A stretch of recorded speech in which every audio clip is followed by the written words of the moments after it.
Olá, alunos, sejam bem-vindos a mais uma aula de língua portuguesa. Hoje, professor Maicon, dando sequência aí aos assuntos que vocês vêm estudando a cada semana, tá bom? Na aula de hoje, nós vamos fazer uma revisão sobre o que vocês aprenderam ou deveriam ter aprendido na aula passada e vamos ver um conceito muito importante dentro da oração, que é o estudo do sujeito, do vocativo e do aposto, tá bom? Então, prepara aí todo o seu material, fique aí num ambiente bem confortável, bem agradável e anote todas as informações que serão passadas aqui, tá bom? Então, vamos lá. Então, na aula de hoje, nós vamos estudar um pouquinho aí sobre o período simples, tá? Vamos ver aí o que é esse período simples, relembrar, na verdade, o que é o período simples, tá? Vamos estudar o sujeito, como identificar o sujeito e também como fazer essa classificação. Vamos ver também o que é o aposto e o que é o vocativo, tá? Então, o objetivo da aula de hoje, o que você vai ser capaz ao terminar esta aula?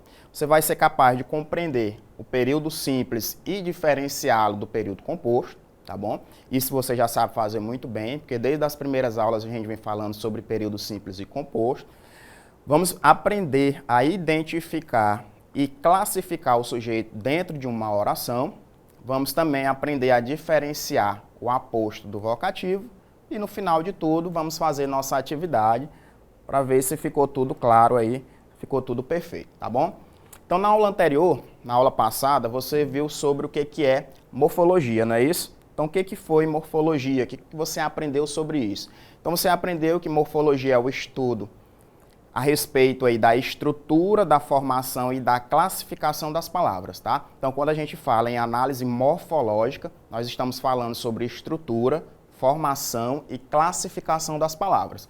Então, estudar morfologia significa estudar isoladamente as classes de palavras ou as classes gramaticais. Então, morfologia, você vai estudar a classe de palavras de forma isolada, tá bom?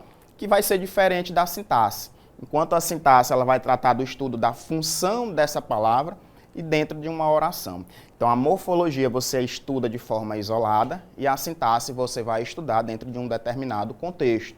Porque essa mesma palavra dentro da morfologia pode assumir diversas funções dentro da sintaxe, tá bom? Então, a morfologia você estuda a classe de palavras de forma isolada e enquanto a sintaxe vai tratar da função que essa palavra vai assumir dentro de uma determinada oração.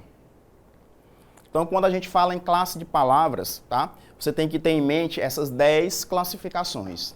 Então, a classe de palavras, as classes de palavras são ao todo 10 classificações, e dentro delas a gente tem que entender o que são as variáveis e o que são as invariáveis, tá? Então, as 10 classes são substantivo, artigo, adjetivo, numeral, o pronome, o verbo, o advérbio, a preposição, a conjunção e a interjeição, tá? Lembrando que essas últimas aqui, ó, essas 4 últimas, tanto o advérbio como a preposição, como a conjunção e a interjeição, são as classes de palavras que a gente vai chamar de invariáveis, tá?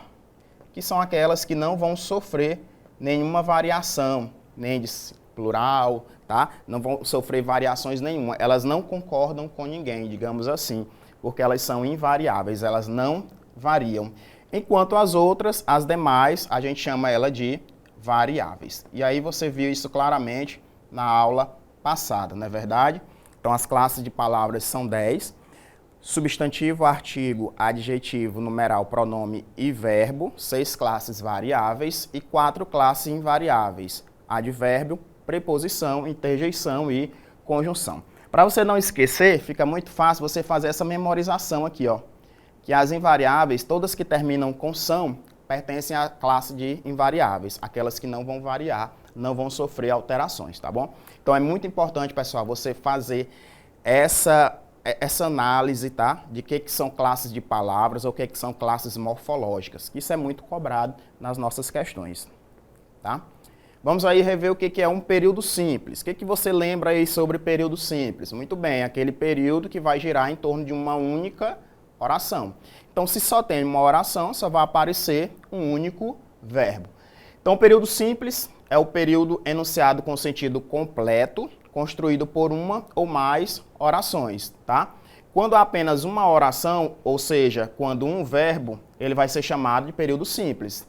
E quando há dois ou mais verbos, ele vai ser chamado de período composto, tá? Então, o período simples, composto aí por uma única oração, que é a oração principal ou oração absoluta, e o período composto, aquela que vai ser formado por mais de uma oração, tá? Lembrando que oração é mesma coisa de verbo. Então, o número de verbo é o que define o número de orações.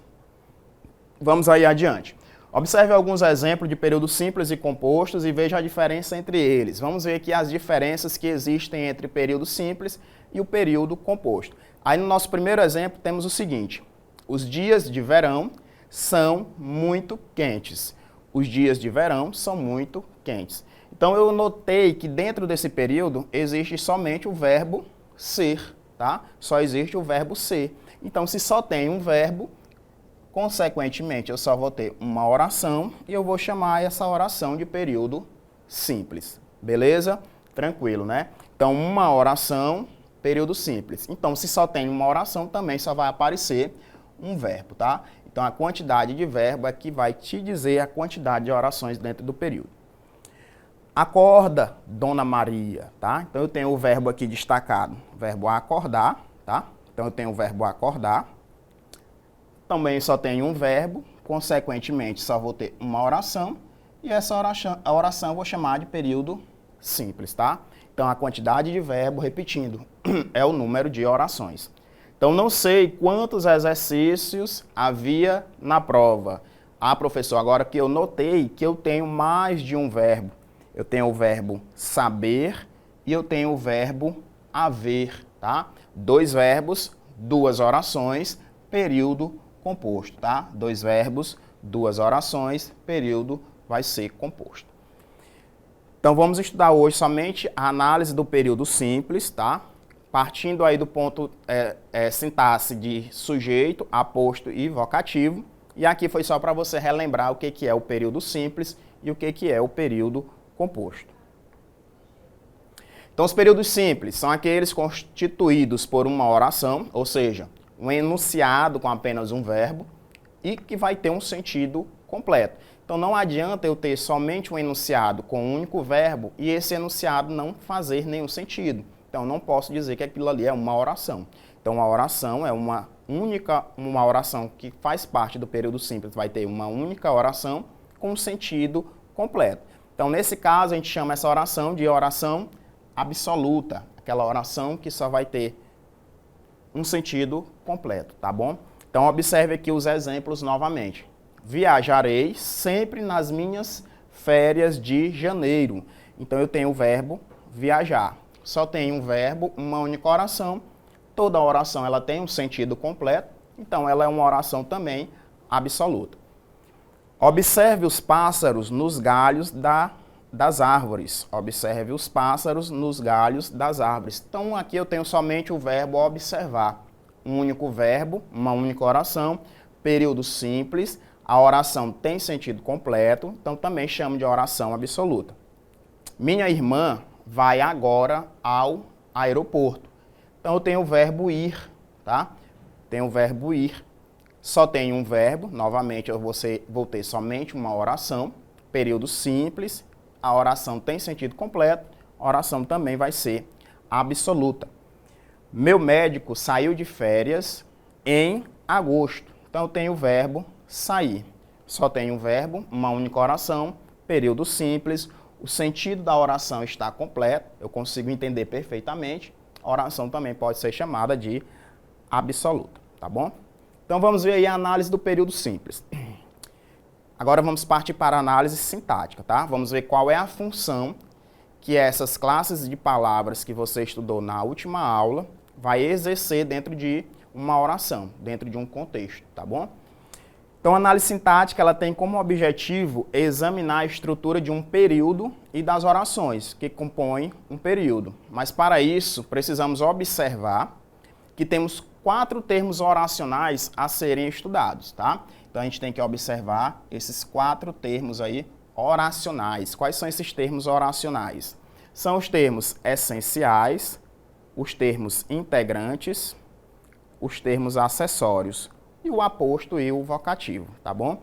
Então vamos ver aí quais são esses termos. O que é algo essencial, né? Algo essencial é algo que não pode faltar. Então, dentro de uma oração, o que vai ser essencial? A presença de um sujeito e de um predicado. Então, os termos essenciais da oração são também conhecidos como os termos fundamentais, aquilo que não pode faltar. E vão ser representados aí pelo sujeito e pelo predicado. Então, sujeito e predicado, a gente diz que eles são termos essenciais ou fundamentais dentro de uma oração. E aí você lembra, essencial porque não pode faltar. Termos integrantes, tá? Vão integrar as orações para ampliar o sentido dela dentro do contexto. Então, vão completar o sentido dos verbos e dos nomes, tá? Então, completam o sentido de verbos e nomes e são representados por complemento verbal, quando estiver completando o sentido do verbo. E dentro desse complemento verbal, a gente chama esses complementos de objeto direto ou de objeto indireto.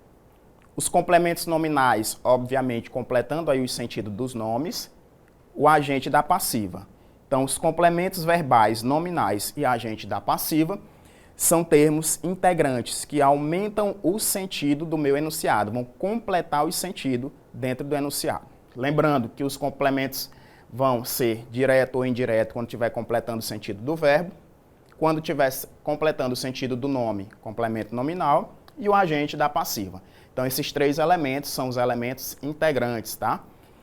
Lembrando que também, pessoal, toda vez que a gramática se refere a nomes, tá? Toda vez que a gramática faz referência a nomes, ela está se referindo a três classes de palavra, tá bom?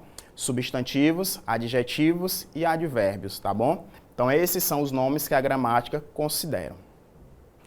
E existe também os termos acessórios, tá? O que é um acessório dentro aqui da nossa realidade, né? A pulseira é um acessório, o anel é um acessório, um cordão é um acessório, o relógio é um acessório. É obrigatório a gente usar sempre acessórios? Não. Os termos acessórios também, eles não fazem obrigação de estarem presentes dentro da oração, tá? Os termos acessórios, eles podem ser retirados dentro da oração, e aí não vai ter nenhum prejuízo de sentido e nem sintático, tá bom? Então, os termos acessórios, eles vão desempenhar uma função secundária, ou seja, que pode ser descartado, não é primordial. E vão especificar o substantivo ou expressar umas circunstâncias, ou vão ser representados por adjuntos adnominais, adjuntos adverbiais e o aposto, tá?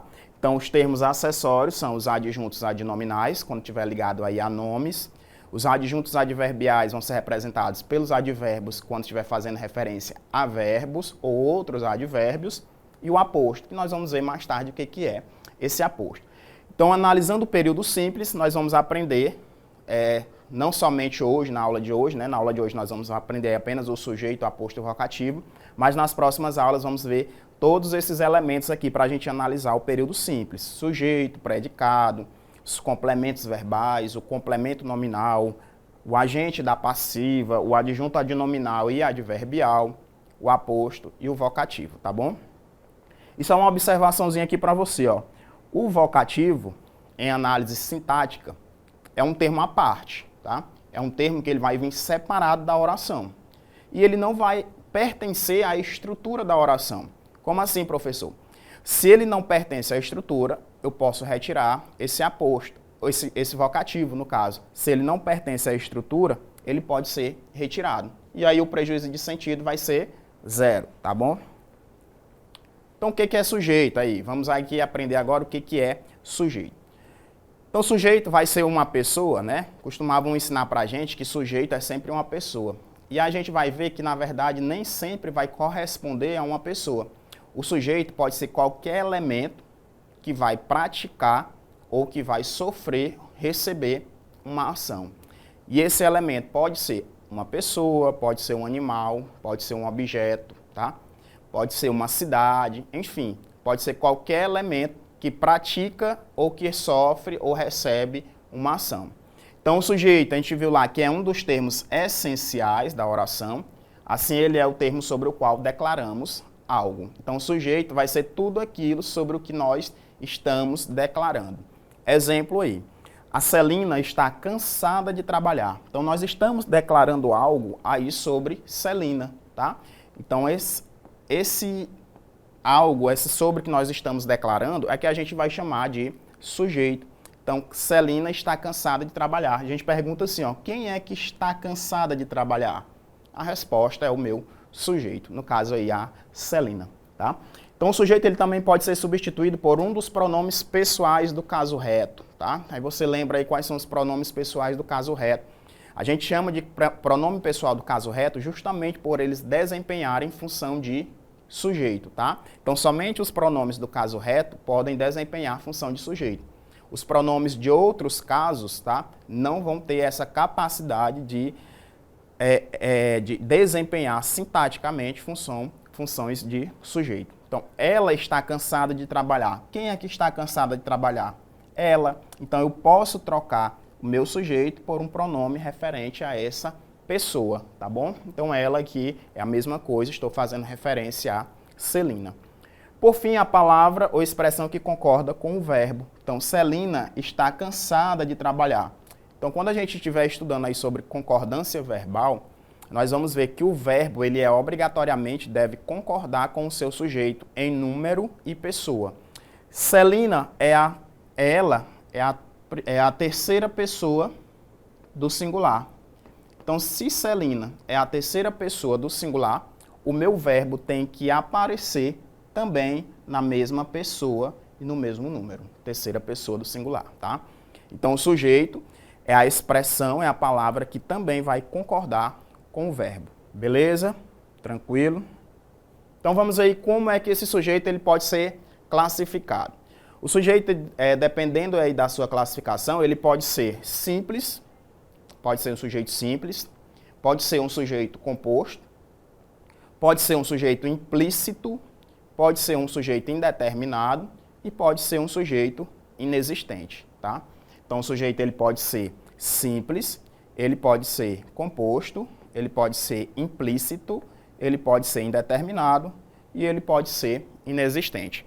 Lembrando que algumas gramáticas vão trazer o sujeito implícito com outras nomenclaturas, que é importante que você também aprenda quais são essas. O sujeito implícito é a mesma coisa do sujeito oculto, do sujeito desinencial ou ainda mais do sujeito elíptico, tá?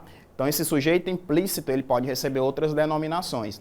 Oculto, desinencial ou sujeito elíptico, tá bom? É importante que vocês saibam todas as nomenclaturas. Por fim, como é que nós vamos identificar esse sujeito? Então, sobre o sujeito é possível afirmar algumas coisinhas básicas, tá? A gente pode afirmar que é o termo da oração sobre o qual está se declarando alguma coisa, tá? Nós podemos dizer que também ele pode ser substituído por um pronome pessoal, lembrando aí que tem que ser um pronome pessoal do caso reto, e o sujeito ele vai sempre concordar com o verbo, tá? Então o sujeito ele sempre deve estar concordando ali com o verbo. Então vamos analisar a seguinte frase. Glauber Rocha é o cineasta brasileiro mais famoso. Glauber Rocha é o cineasta brasileiro mais famoso. Identificamos aqui que é um período simples, tá? Eu tenho a presença somente do verbo ser, aí, esse verbo é o verbo ser, então o período é simples. E aí a gente pega para fazer a análise do sujeito, identifica quem é o verbo e faz a pergunta para o verbo, que ele vai dar a resposta. E essa resposta vai ser o sujeito. Então eu chego aqui e pergunto, ó, quem é o cineasta brasileiro mais famoso? Aí você vai saber que é o Glauber Rocha. Então essa resposta é o meu sujeito. Então Glauber Rocha eu sei que é a terceira pessoa do singular masculino. Então eu posso trocar esse sujeito pelo pronome ele também, né? Ó. Então eu posso dizer que ele é o cineasta brasileiro mais famoso. Então o sujeito ele tem essa capacidade de ser transformado, de ser mudado por algum dos pronomes do caso reto, tá bom? Então aí o sujeito, Glauber Rocha. Então todo sujeito ele vai possuir um núcleo. O que é esse núcleo, pessoal? Quando a gente fala em núcleo, nós estamos referindo à palavra mais importante. E aí existe o núcleo do sujeito e também existe o núcleo do predicado. A palavra mais importante dentro do sujeito nós vamos chamar de núcleo, tá bom? Então núcleo é a palavra central. é aquela que é indispensável, que a gente não pode tirar. E, portanto, é mais importante na constituição do sujeito da oração. Por exemplo, esta sala de cinema tem capacidade para mais de 100 pessoas, tá? Primeira coisa, é um período simples? Vamos identificar se o período é simples, tá? Então aqui o pessoal, identifiquei somente que tem o verbo ter. Se só tem um verbo, o período é simples. Confirma aí que o período é simples. Identificou o verbo, faz a pergunta para o verbo. Quem é que tem a capacidade para mais de 100 pessoas? Esta sala de cinema, tá? Esta sala de cinema é o meu sujeito. Mas dentro desse sujeito apareceram aí 4 palavras. E dentro dessas 4, só uma é indispensável. Eu posso resumir todo esse sujeito pela palavra sala. Então, sala, que eu considero a palavra central, é o núcleo do meu sujeito. Eu posso dizer que é a sala que tem capacidade para mais de 100 pessoas. Não é esta que tem capacidade, não é o cinema que tem a capacidade, né? É a sala que tem capacidade para mais de 100 pessoas. Então, o núcleo desse sujeito é a sala, tá bom? Então, o núcleo é a palavra mais importante. Isso é bom que vocês aprendam, porque na hora da classificação do sujeito, nós temos que levar em consideração o núcleo e não a quantidade de palavras dentro do sujeito, tá bom? Então, o sujeito está aqui, ó, é esta sala de cinema e o núcleo do sujeito, a palavra sala, somente a palavra sala. Professor, e pode haver mais de um núcleo dentro do sujeito? Pode sim, deve, né? Então, pode haver mais de um núcleo. Por exemplo, aqui, ó, o bilheteiro e a projecionista do cinema recusam-se a trabalhar, tá? Então, eu tenho o verbo recusaram, né, o verbo recusar, e aí eu faço a pergunta, quem foi que se recusou a trabalhar? A resposta é o sujeito. Foi o bilheteiro e o projecionista e a projecionista do cinema. Então, tudo isso daí, pessoal, é o meu sujeito. O bilheteiro e a projecionista do cinema. É um sujeito aí um pouco maior, né, do que o nosso primeiro exemplo aí da sala do cinema. Então, não é por causa que esse sujeito ele é extenso que ele vai receber uma classificação. Não é bem isso. Nós vamos ver na frente aqui um pouquinho, tá? Então, dentro desse sujeito, agora passam a existir mais de uma palavra que é central. Não é somente o bilheteiro que se recusou a trabalhar. Foi o bilheteiro e a projecionista. Então, eles dois serão os núcleos, tá bom? Então, o sujeito aqui é o bilheteiro e a projecionista do cinema. E o núcleo é bilheteiro e projecionista. Beleza? Então, o núcleo é a palavra central. Não esqueçam isso. É a palavra mais importante. Tá? Por que nós devemos aprender aí a identificar os núcleos? Para podermos fazer também as classificações desse sujeito. Então, os tipos de sujeito. Vamos aí para o primeiro, tá? Sujeito simples. Então, o sujeito simples vai ser qualquer sujeito que vai apresentar apenas um único núcleo. Então, um único núcleo, ele é sujeito simples. E ele vai ser facilmente determinado, identificado. Por exemplo, o filme brasileiro Tatuagem foi premiado no Festival de Gramado, tá? O filme brasileiro Tatuagem foi premiado no Festival de Gramado. Identificou aqui, ó, o verbo. Na verdade, eu tenho uma locução verbal, isso é muito importante, tá? Locução verbal é como se fosse um único verbo. Sempre vai aparecer um verbo auxiliar e um verbo principal. Isso é característica da locução. E aí eu pergunto para a locução verbal, quem é que foi premiado? Foi o filme brasileiro Tatuagem, tá? Então, foi o filme brasileiro Tatuagem. Então, o que foi premiado no Festival de Gramado? O filme brasileiro Tatuagem. Quais dessas palavras, ou qual delas, é mais importante?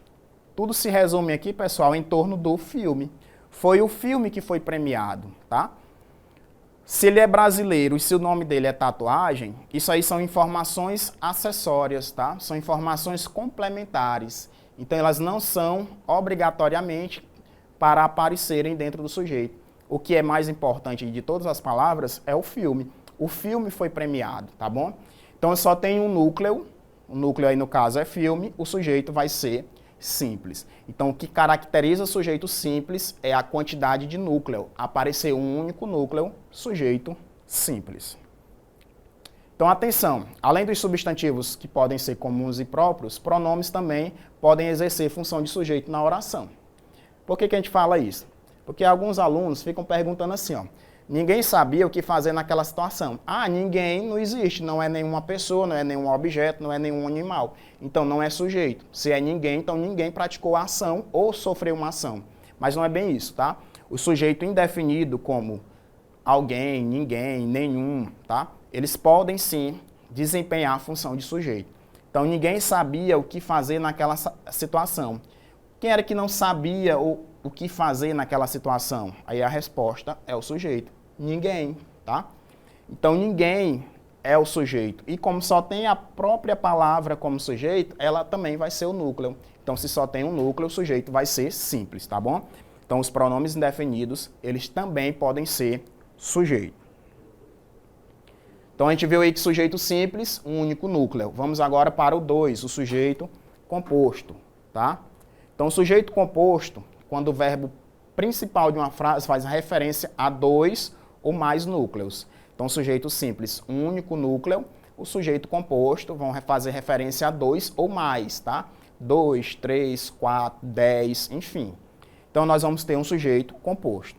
Então, é importante referir que um sujeito composto, ele não necessariamente é um vocábulo no plural, tá? Muitos alunos costumam errar porque vê que a palavra está no plural e pensam isso. Ah, a palavra está no plural, então são mais de uma pessoa fazendo ali a ação ou recebendo uma ação. Então o sujeito vai ser composto. Não é bem isso, pessoal, tá? O que determina se um sujeito é simples ou composto não é se ele está no plural ou se ele está no singular. É a quantidade de núcleo, tá? Quantidade de núcleo. Então eu tenho aqui o exemplo, ó. Camila e Lorena fizeram os doces da festa. Então identifiquei aqui o verbo fizeram, verbo fazer, e eu faço a pergunta para o verbo. Quem foi que fez os doces da festa? Ou quem fizeram os doces da festa? A resposta é Camila e Lorena. Foi somente a Camila que fez? Não, professor. A Lorena também fez. Então eu tenho 2 núcleos, concordam? Então as duas pessoas são centrais dentro do sujeito. Então as 2 pessoas vão ser núcleo.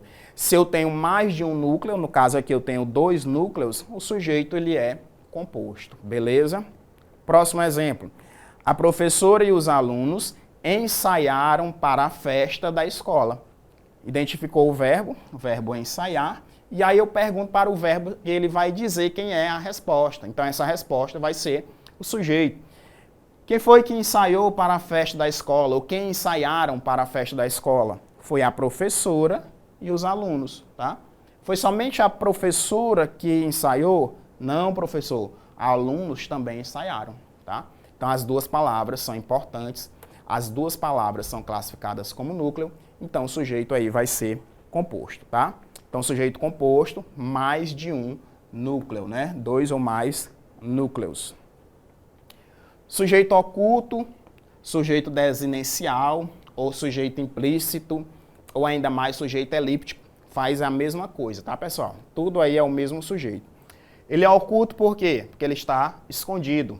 Eu chamo de desinencial por quê? Porque embora eles estejam escondidos, pela desinência, né, pela terminação do verbo, eu consigo dizer quem é essa pessoa, esse objeto, tá bom? Então também ele vai ser chamado de elíptico, de implícito ou subentendido. O sujeito oculto, desinencial, que não aparece na frase de forma explícita. Ele não vai aparecer de forma clara, escrita dentro da oração. Mas a gente pode dizer que sabemos que ele está ali, mas a gente não consegue ver, tá? Ele está dentro da oração, mas porque ele está escondido, ele está oculto, a gente não consegue ver. Mas a gente consegue identificá-lo. Como é que a gente identifica? Por conta aí da desinência verbal. E aí lá nas estruturas das palavras, a gente viu o que são as desinências, tá? Então eu tenho aqui, ó, estamos muito orgulhosos de vocês. O verbo aqui é estar. Estamos muito orgulhosos de você. É você que está praticando ou recebendo a ação? Eu posso dizer que você é o meu sujeito? Não, pessoal, não posso. Estamos, quem que está muito orgulhoso de vocês? Então eu olho para a terminação aqui do verbo, ó, e eu sei que nós estamos, tá? É como se o nós estivesse ali, só que ele não foi escrito, tá? Então é nós. Nós estamos muito orgulhosos de vocês. Então o sujeito ele está oculto. Mas eu consigo dizer que é ele por conta aqui da terminação do verbo, tá bom? Deixei minha chave em casa. Quem foi que deixou? Tá? No caso aqui, ó, é eu deixei, tá? Então, o sujeito oculto tá aqui, ó. Eu deixei minha chave em casa. Eu posso dizer que foi ele deixei? Não, não dá certo, né? Nós deixei, não dá certo. Ela deixei, não dá certo. Então, eu sei que deixei está conjugado na primeira pessoa do singular, que é o eu. Então, eu deixei minha chave em casa. Então, isso aí é sujeito oculto. E o que é um sujeito indeterminado, pessoal? O nome já está dizendo. Não é possível determinar, ou seja, não é possível dizer quem está praticando ou quem está recebendo a ação. Então, o sujeito indeterminado é aquele que faz referência a alguém, mas não identifica quem é esse alguém. Então, esse tipo de sujeito ele é acompanhado de verbos flexionados na terceira pessoa do plural, tá? Então, ele vai aparecer geralmente na terceira pessoa do plural ou flexionado na terceira pessoa do singular, acompanhado aí da partícula se. E aí o nome dessa partícula a gente chama ela de índice de indeterminação do sujeito. Esqueceram de trancar a porta, tá? Aí eu tenho aqui o verbo esqueceu. Esqueceram de trancar a porta. Quem foi que esqueceu, pessoal? Dá para dizer quem foi que esqueceu? Ah, professor, eu posso dizer que foram eles esqueceram. Posso, perfeitamente. Também concordo que pode dizer que foram eles. Mas eu também posso dizer que foram elas, tá? Elas também esqueceram. E aí? Se eu tenho mais de uma opção, eu não sei quem foi que praticou ou recebeu essa ação. Então, o sujeito é indeterminado. Eu sei que alguém esqueceu, mas eu não posso afirmar se foram eles, se foram elas, se foram as crianças, os garotos, os meninos, tá? As mulheres, os porteiros, tá? Então, eu sei que alguém vai praticar essa ação de esquecer, mas quem é esse alguém, eu não consigo dizer certamente quem foi. Tá bom? Então, isso é sujeito indeterminado. Precisa-se de vendedores. Quem é que está precisando de vendedores? Alguém precisa, mas quem? Dá para saber quem é? Não dá, tá? Então, quando eu sei que tem alguém praticando ou recebendo uma ação, mas eu não consigo dizer certamente quem é esse alguém, o sujeito aí vai ser indeterminado, tá bom? Quando é que o sujeito ele é inexistente? Quando ele não vai existir, o nome já está dizendo, tá? Inexistente, não vai existir. E também pode ser chamado de oração sem sujeito, tá? Então, o sujeito inexistente ele ocorre no que chamamos de oração sem sujeito e é acompanhado por um verbo impessoal, tá? O que é um verbo impessoal? Impessoal porque não tem pessoa. Ele não faz referência a nenhuma pessoa do discurso, nem a primeira, nem a segunda e nem a terceira. Tanto faz ser do singular quanto do plural. Os verbos impessoais não fazem referência a nenhuma dessas pessoas. Então, se não faz referência a nenhuma pessoa, não tem como ter sujeito também. Concordam? Então, os verbos impessoais não são acompanhados por sujeitos e podem indicar fenômenos da natureza.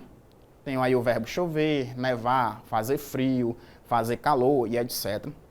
Posso ter um verbo indicando um tempo decorrido, um tempo que já passou, e aí eu tenho o verbo ser, fazer e etc. Ou a existência de algo, de acontecimento de algo, é o verbo haver, tá? Então, nesses três casos aí o sujeito vai ser inexistente. Toda vez que eu tiver um verbo indicando um fenômeno da natureza, lembrando que tem que ser o verbo, tá? Não pode ser o substantivo, porque aí passa sim a ter sujeito. Então, o verbo indicando um fenômeno natural, oração sem sujeito. O verbo ser ou o verbo fazer indicando o tempo que já passou, também vai ser uma oração sem sujeito. E o verbo haver também no sentido de existir, tá? Vai ser também uma oração sem sujeito. Então aqui eu tenho, ó, nevou o dia todo. O verbo aqui, nevar. Não tem como identificar o sujeito. Faz 3 anos que estudo nesta escola. Faz 3 anos, né? Indicando um tempo aí que já passou. Então faz 3 anos também é uma oração sem sujeito. Mas aqui eu tenho o verbo estudar, tá? Quem é que estudo? Eu, né? Então aqui eu tenho um sujeito oculto para esse verbo. Para o verbo fazer, a oração é sem sujeito. Mas para o verbo estudar, o sujeito ele é oculto, tá bom? Há muita gente na praia, né? Eu posso dizer que existe muita gente na praia. Então o verbo haver no sentido de existir também é oração sem sujeito. Na minha família houve um caso parecido, né? Ó. Ah, professor, o sujeito aqui é na minha família. Não, presta atenção que esse verbo haver está no sentido de existência, tá? Ó. Na minha família existe um caso parecido. Verbo haver no sentido de existir, oração sem sujeito, tá? Então aí resumindo todos os tipos de sujeito, nós temos o sujeito simples, que vai apresentar apenas um núcleo. Temos o sujeito composto, quando ele apresenta 2 ou mais núcleos. Sujeito oculto ou desinencial, ele não vai aparecer de forma clara, não vai aparecer de forma explícita, né, de forma escrita dentro da oração, mas a gente pode identificar pelo contexto ou pela terminação verbal. Tem o sujeito determinado, que são esses 3 aqui, ó, simples, oculto e o composto. Tem um sujeito indeterminado, que é aquele que eu sei que alguém está praticando ou recebendo uma ação, mas eu não consigo identificar certamente quem é. E tem um sujeito inexistente, que o sujeito não vai existir de forma alguma. E aí não esqueça dos 3 casos de sujeitos inexistentes. Verbos indicando fenômenos da natureza, verbo ser ou fazer indicando um tempo que já passou, e o verbo haver no sentido de existir, tá bom? Então, resumo aí sobre o sujeito. Então, eu vi que o sujeito, assim como o predicado, é um termo essencial, é o termo também que vai estar se declarando alguma coisa, ele também é o elemento que vai concordar com o verbo. Os tipos de sujeito são simples, composto, oculto ou implícito, indeterminado e inexistente. Vão ter orações com sujeito inexistente, quando não possuírem sujeito. E em uma oração, o sujeito ele pode aparecer tanto no início quanto no final da oração, né? Pode aparecer antes do verbo ou depois do verbo. Quando ele está antes do verbo, eu chamo de anteposto. Quando ele está depois do verbo, eu chamo de sujeito pós-posto, tá bom? Vamos aí para aposto e vocativo. O que é aposto e o que é vocativo? O aposto é um termo acessório da oração, então ele não é obrigatório, e vai fornecer informações sobre outro termo da oração. E essa informação ela pode ser de forma explicativa, esclarecedora, desenvolvendo também um detalhamento, né, uma enumeração, ou especificando, resumindo ou comparando esse outro termo. Então, um aposto vai ser uma explicação de um termo dentro da oração, tá? Assim, um aposto ele pode ser explicativo, enumerativo, especificativo, recapitulativo ou resumidor, distributivo ou comparativo. Então, temos aqui os exemplos de aposto. Isabel, a filha da Ana e do Renato, nasceu ontem. Essa informação aí, pessoal, destacada na tela, ela pode ser retirada aí da oração sem prejuízo. Eu posso dizer assim, ó, Isabel nasceu ontem. Mas aí você vai perguntar, que Isabel? Ah, Isabel, filha da Ana e do Renato, tá? Então essa informação, ela acrescenta um sentido mais amplo dentro da oração. Ela acrescenta detalhes, tá? Então isso é o aposto. O aposto, pessoal, sempre vai vir destacado dentro da oração.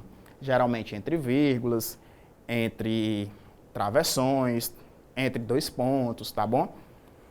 As professoras novas, Helena e Carla, nasceram em Minas Gerais. Então eu posso dizer que as professoras novas nasceram em Minas Gerais. Mas quais professoras? A Helena e a Carla, tá? Então são informações extras, tá? E aqui vieram destacadas entre travessões, tá bom? Já li vários autores, Carlos Drummond de Andrade, Machado de Assis, Guimarães Rosa, Clarice Lispector, Jorge Amado e enfim. Então, todos esses aí destacados na sua telinha são os apostos. O aposto aí dos autores que eu já li. Um detalhamento de quem são esses autores. Então, o aposto ele é muito simples. É um termo que vai dar detalhes sobre um outro termo dentro da oração. Ele é uma informação acessória. Aí você lembra que acessório não é obrigatório, mas apenas vai dar mais detalhes, mais explicações. E o que é o vocativo? Tá? O que é o vocativo? Vocativos são termos isolados da oração que cumprem função de chamar a atenção do interlocutor ou colocá-lo em evidência, tá? Enquanto o aposto ele explica, o vocativo ele apenas chama a atenção do interlocutor, da pessoa com quem eu estou falando. Então, por estarem isolados também no enunciado, não exerce função de sujeito e nem de predicado, aparecendo apenas separados do restante da oração por alguma pontuação, que normalmente é a vírgula. Então, tanto o aposto quanto o vocativo vão aparecer separados, aí isolados dentro da oração. E exemplo aqui que eu tenho. Amiga, você sabe que horas são? Então é como se eu estivesse chamando a atenção da amiga, né? Ei, amiga, você sabe que horas são? Então essa amiga não está explicando nada, está apenas chamando a atenção do interlocutor. Então essa amiga aí eu considero como vocativo. E ela não faz parte nem do sujeito e nem do predicado. É um termo à parte. Pessoal, venham ver isso, tá? Então, eu estou chamando a atenção aqui do pessoal. Também é considerado como vocativo. Carlos e Letícia, já mandei pararem de conversar durante a aula, tá? Então, aqui, ó, Carlos e Letícia, eu estou chamando a atenção deles, tá? Para parar de conversar durante a aula. Então, vocativo são termos isolados, repetindo, não faz parte nem do sujeito e nem do predicado, apenas vai fazer aí um chamamento da atenção do interlocutor. O aposto, ele explica, enumera, detalha, e o vocativo apenas chama a atenção.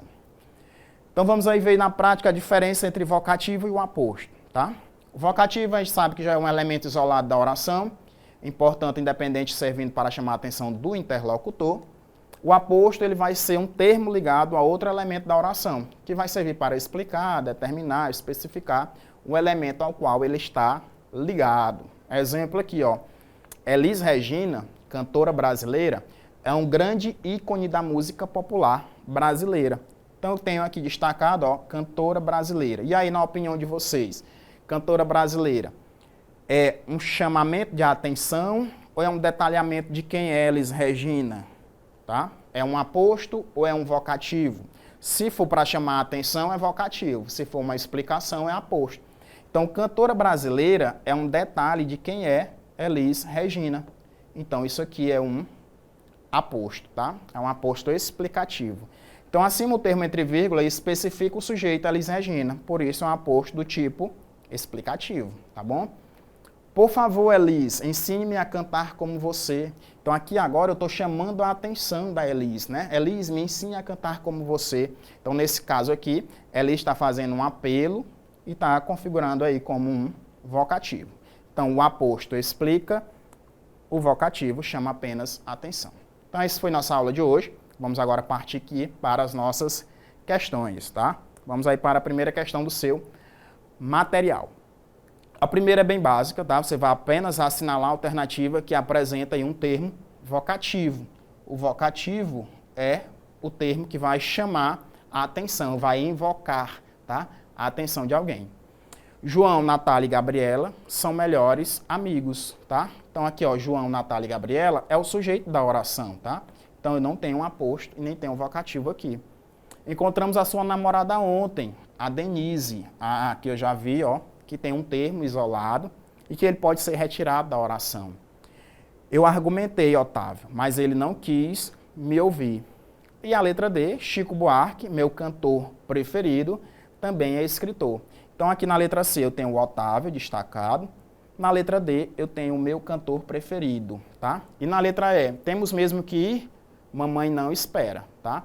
Então eu tenho um termo aqui também destacado entre vírgula, mas ele também não é aposto e nem vocativo. Então aí na opinião de vocês, o vocativo aparece na letra A, B, C, D ou E, tá? Então aí quem marcou o gabarito da letra E, tá? Você acertou. Então você acertou aqui que o Otávio é o vocativo, é o chamamento, né?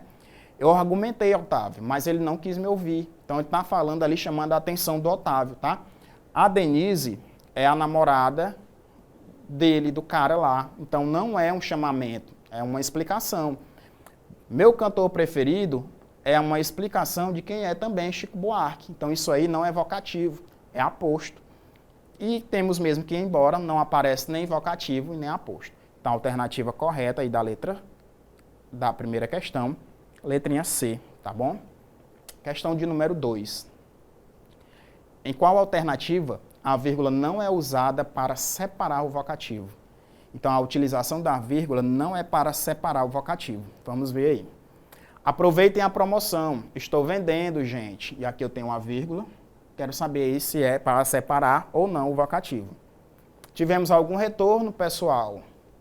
Então, eu tenho uma vírgula aí servindo para separar ou não o vocativo. Não vi ninguém da turma ultimamente. Você tem visto, Maiara?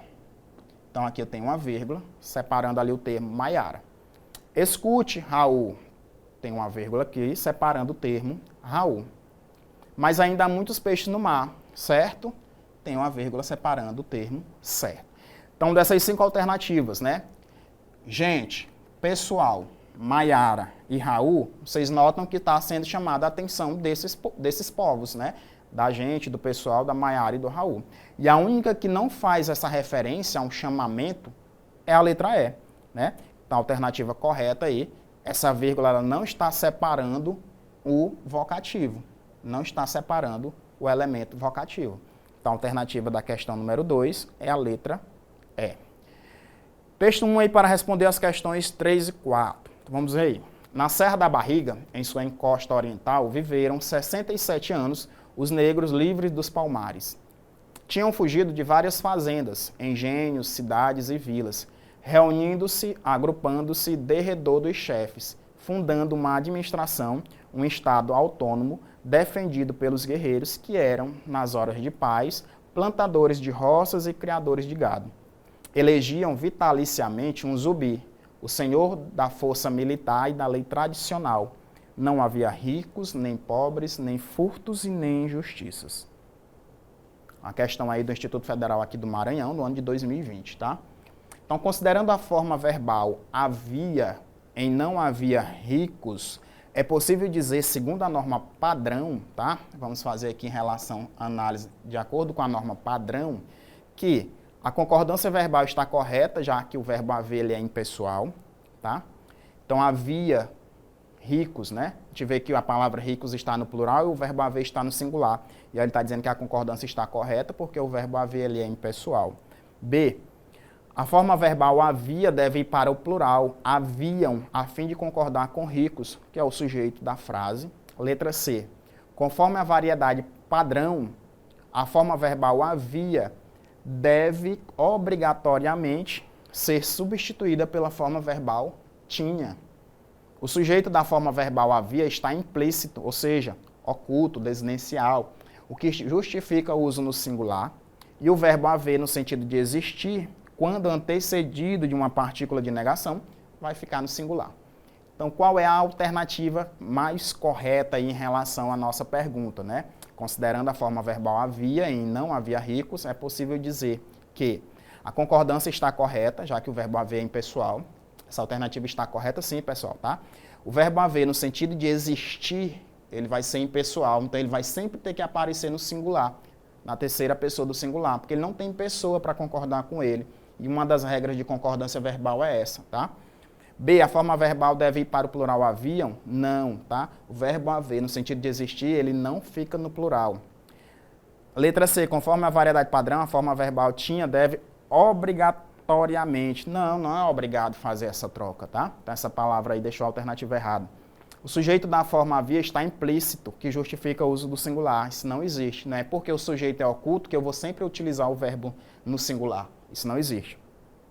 E a letra E, o verbo haver no sentido de existir, quando antecedido de uma partícula de negação, fica no singular. Não é porque eu tenho essa partícula aqui, o não, antes do verbo, que ele vai para o singular. Não é bem isso. Ele fica no singular porque ele está no sentido de existir. Então, a alternativa correta da nossa questão, a letra A, tá bom? Então, questão número 3, letra A. Em O Senhor da Força Militar e da Lei Tradicional, no texto 1, temos um aposto, um vocativo, um predicativo do sujeito, uma oração adjetiva explicativa, uma oração subordinada substantiva subjetiva, né? Aí só lembrando aqui que a gente já estudou as orações subordinadas, tá? A adjetiva explicativa, ela vai vir sempre separada por vírgula. A subordinada subjetiva vai desempenhar a função de sujeito, tá? E o predicativo do sujeito é um termo que aparece dentro do predicado, mas que é uma característica lá do sujeito. Então vamos ver se esse termo lá no texto é um vocativo, um aposto, um predicativo ou uma oração subordinada, tá? Vamos identificar, ó, tá aqui a expressão, o senhor da força militar e da lei tradicional. Quem é o senhor da força militar e da lei tradicional? É o zumbi, né? Então é uma explicação de quem é o zumbi. Então a alternativa aí da nossa questão número 4 é um aposto ou um vocativo? Se é uma explicação, é um aposto, tá? Está fazendo uma explicação de quem era o zumbi. Era o senhor da força militar e da lei tradicional. Então aí a questão número 4, alternativa correta, letra B, um aposto. Leia o texto que segue para responder a questão de número 5, tá? Mais velho, mais gato. Quem falar que nunca teve aquele crush, mais velho, está mentindo. Ele nem anota, mas você morre de amores pelo boy. Manda bilhetinho, passa pelo refeitório no intervalo dele e vive na porta da sala. Você não perde uma chance de passar na frente do grupinho dele. Miga, um amor quase impossível. Mas vai que, né?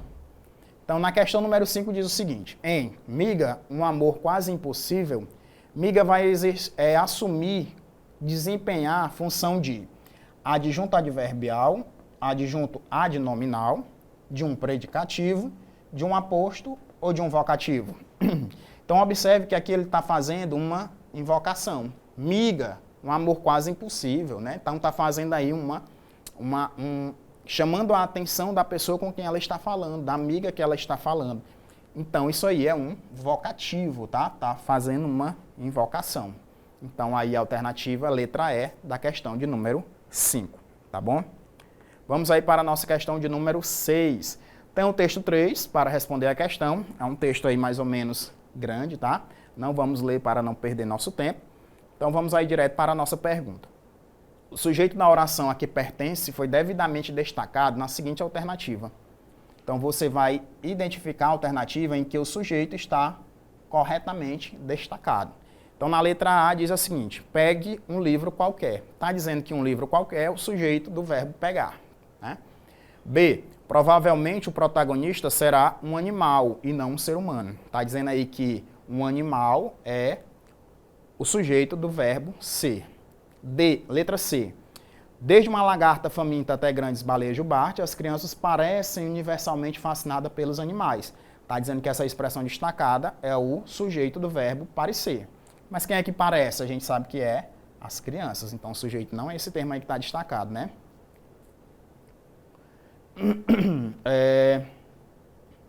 Na letra B, quem é o sujeito?